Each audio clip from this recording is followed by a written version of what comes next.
Welcome to the Google AdMob Masterclass. I'm going to speak about the most frequent support questions. We have Brigitte Sohan, who's joined us from the AdMob support team. Welcome, Brigitte. Hello, thank you for having me.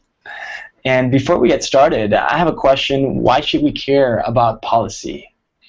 Policies are really important to maintain a high-quality ad network, and everybody's responsible for keeping it in good standing. That is why the main focus should always be on the user and his experience. So ad placement policies are really important for that, and I'm actually going to talk a bit about this in a few seconds. Fantastic. Well, without further ado, let's jump into your presentation. Perfect. So I'm going to talk a bit about the placement in AdMob. And one of the questions we get is, what placements would you recommend and what other policies should be taken into account?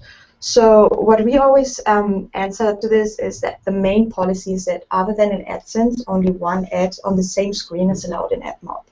If the publisher has a page with a scroll down function, he can put 2 ads per page, but only one ad at the same time should be visible. In terms of ad implementation, a good recommendation is to implement the ad on the title screen of the app and not on the game playing page, since there's a lot of typing and clicking interaction and accidental clicks are more likely to happen. An ad could also be implemented on the upper part of the screen, with the title of the app being between ad and the interactive content. Also, ads should not be implemented close to the navigation bar, and publishers should always make sure that ads don't overlap with the content. A good tip here is to create a space, a so-called buffer, between ad and interactive content to keep it safe. In terms of content policies, what questions we also get a lot is, of course, we're a family-safe network, and the same rules we have for AdSense also apply for AdMob. We don't allow adult content, violence, hate, drug-related content, and so on. Also, an important aspect is that ads on pages with little or no original content are not allowed, as well as framing other web pages that are not owned.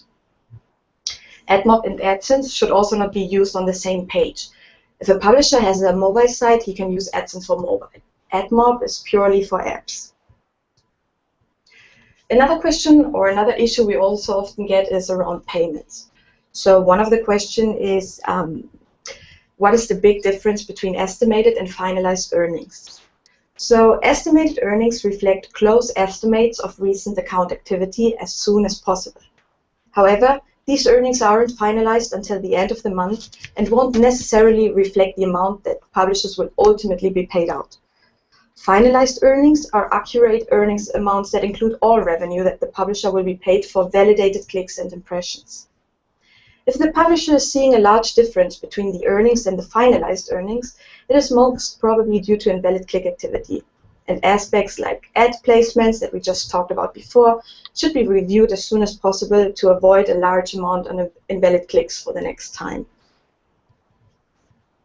If the publisher suspects invalid click activity by some third party, he can use the invalid activity form we have in our help center. I also have mentioned the link on the down part. And another question we get is around payment thresholds or payment schedules. We get the question if publishers can make any changes. So thresholds can be changed. They can actually be increased to a higher amount than our regular €70 or $100. But this can be changed through the payment settings in the page, in the account page. The payment schedule, however, cannot be changed currently, but payments can, of course, be put temporarily on hold, and this, again, can also be done in the account page and the payment settings. And that should be it. Fantastic. That was a good overview of the most frequent questions that you get. But what happens if someone in our audience has other problems that we haven't mentioned? Where can they find out a solution? All the questions and all the solutions are in our AdMob Help Center, and they can find it by Googling AdMob Help Center. And we have contact us forums. We have a lot of information about optimization, about how can we fight invalid click activity, and all the ad placements I actually just mentioned. They can read through it. Like, more and with more details. Fantastic. Thank you very much, Brigitte. We hope that was helpful, and stay tuned and make sure you watch the other AdMob Masterclass sessions. See you soon.